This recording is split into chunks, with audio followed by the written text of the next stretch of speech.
26 weeks. She started having contractions. We called 911, hopped in an ambulance, headed to the hospital, and next thing you know, she had fever. So they hit the sirens and off we went. When it was happening, it was unreal. It happened fast. Everything was moving so quick. Yeah, very scared. He was born at 2 pounds 3 ounces, and then he got down to 1 pound 7 ounces after he lost all his fluid. So he was very tiny, very thin. Fit in the palm of your hand. Austin was a 26-weeker. The prognosis of that's pretty slim. That's what we do as respiratory therapists in a neonatal ICU, is we take care of those kids, and we do our best. NICU, Neonatal Intensive Care Unit, that's the first time I'd ever heard of it. No family there, just standing there by myself, wondering where my wife and my kid are, wondering if they're okay. And I look up and there's an old lifelong friend, JJ, and that big smile, and we hugged right off the bat, and I just felt better right away. We weren't out of the woods, but it was nice to have that friend there. I was 28 years old. I was pretty fresh out of respiratory therapy school, and I was working in the neonatal intensive care unit. And the day that I realized Austin was a patient of mine and put 2 and 2 together that I knew the family, it was pretty shocking. I'll never forget they brought Jennifer and I together and explained that at his gestation with the stroke and all the other complications that he wasn't going to make it. They didn't say maybe, they just said, listen, I'm sorry, he's not going to make it.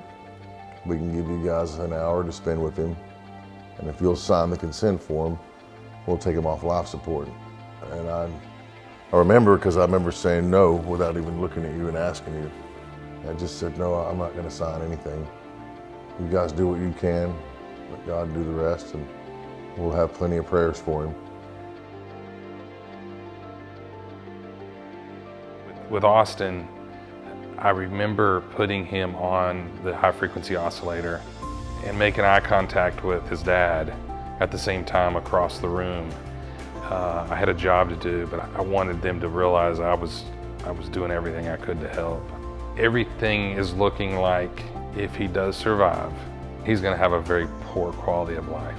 He may be blind, he may not be able to walk, he may not be able to talk. And I just had to be honest with him. And it was very difficult. And that's the one thing you learn when you're working in any critical care environment. You don't give a family false hope. You have to be brutally honest. And this was just especially hard for me because I did know the family. We just still didn't know if he was going to be able to walk or talk when he grew up or anything. But that's not our job. At that moment, our job is to get him to the next day. And that's what we did. There's a lot of stuff we still have to face, but there's still hope here that, he might be able to pull through this. A day went by, another day went by, a week went by, and at some point we started to wean him off of the high frequency oscillator.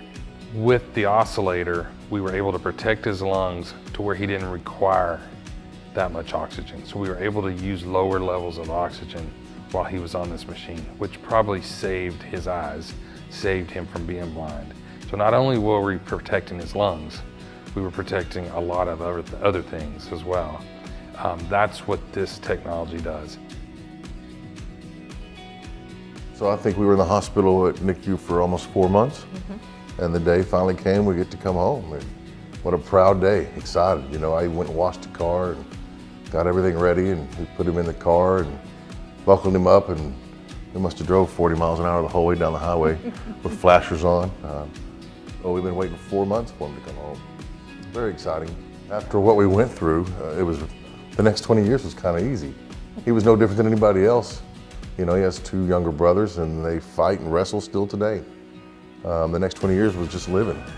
It was that first 4 months in the hospital that we had to fight to be alive, and once he came home, and we just started enjoying it. I got to tell you, this kid is a true miracle.